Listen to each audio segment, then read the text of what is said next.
I certainly hope you like traditional Romanian gypsy music. I've been waiting for it to stop, I think we're stuck with it.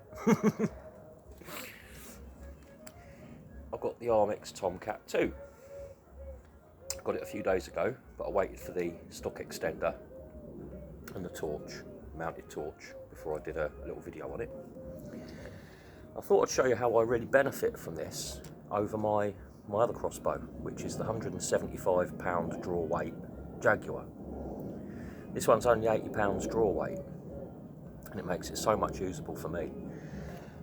When I first got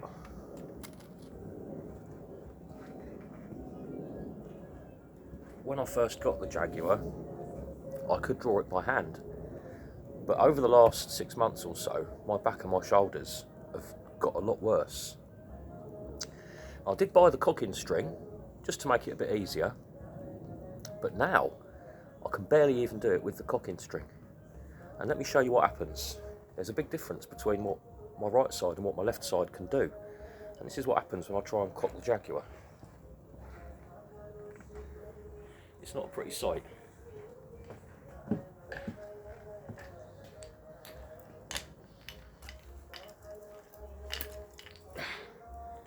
I mean, these cocking strings are great, but they are, very definitely a faff.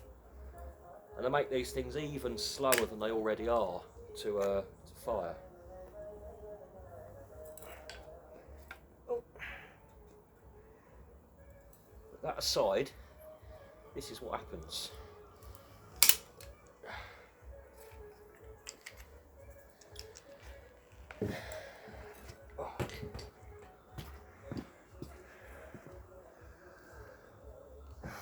Can you see where the serving sits? It's because I can't pull it evenly on both sides. Whatever I do, it's probably handy if you want to shoot round corners, but that's not ideal. I always end up having to nudge it over anyway with my hands. Which doesn't do the serving any good, and doesn't do my back any good. I'm just going to fire that off so that it's safe.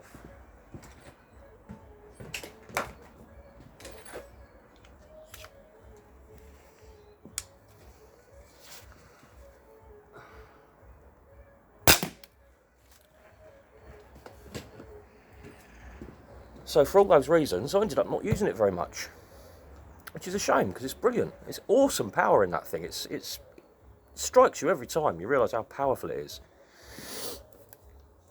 But the Tomcat II,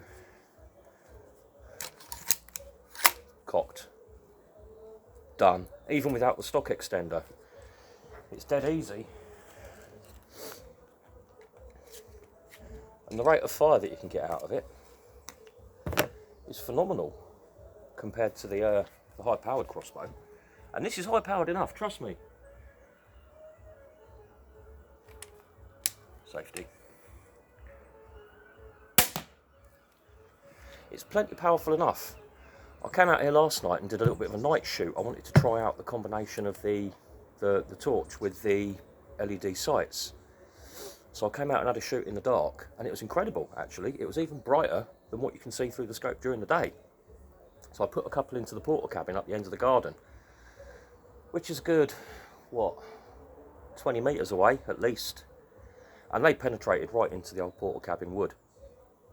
So it's powerful enough. It's more than you need.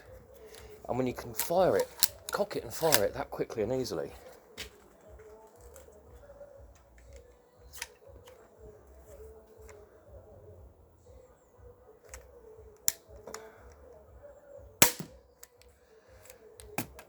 you just get so many more hours of fun out of it. I'm going to come out here again tonight, actually, and I'm going to do a bit more night shooting, because that is a lot of fun. That is good. A bit of a novelty still. I've not done that before. I'll come out and do some more of that tonight, and I'll try and film a little bit if I can. I don't know if I'll be able to on this tablet or not. I'll see what happens. But I'm going to... They're so customisable too. I'm going to get some of Mike's bits and pieces. I don't know, actually, Mike, if you could consider this my official request for being put on your order list. I'm after a bayonet, and I'm not too fussed which one. I've seen the ones you do, and I'm really not fussy. I don't mind. I like them all. Also a quiver, and I'd like 6 of your broadheads, please, because I found out that unfortunately you can't use these broadheads on here. They don't fit in the rail. It would be lethal to try and do so. So yeah, if you could, Mike, I'd like the bayonet, a quiver, and 6 broadheads.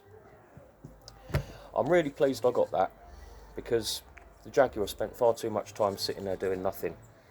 Whereas this thing, I can just grab it. I'm going to fire another one. You can just grab it whenever you want and have a quick shoot. The only thing I'd like to know about is, because that's what you shouldn't do. If you're used to shooting air rifles, you find yourself in the habit of cocking it, loading it, and closing it up again, as you would with an air rifle. You don't do that with these, because when you close it, it just pushes the bolt straight back out. Stick that back on. I've got to get used to not doing that.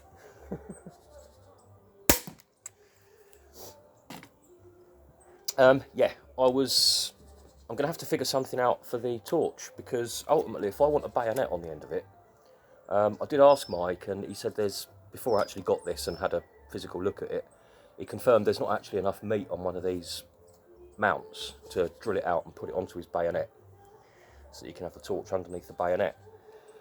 The other option would be to have a torch up on top, but then I can't have the laser sight. So once I've got all the bits and pieces together, once I've got the bayonet, etc., I'm going to see what I can do about having the sights, the torch, and the bayonet all on the same setup. I don't know if it'll be doable or not, but once I've got everything here, I'll have a look at it and see what comes to mind. So I'm really pleased with that. It's just meant that I can get out shooting again a bit more readily and with a bit less pain. As much as I love the Jaguar, it was hard when my back was in better condition. These days I can just barely use the thing. Yeah, Tomcat II, part of a new generation. It's kind of makes me want to get one of the old original ones as well, actually, with the pullback cocking system. They are quite old now. I don't know if you can still get them, but I think they look pretty cool. Right, enjoy your Saturday.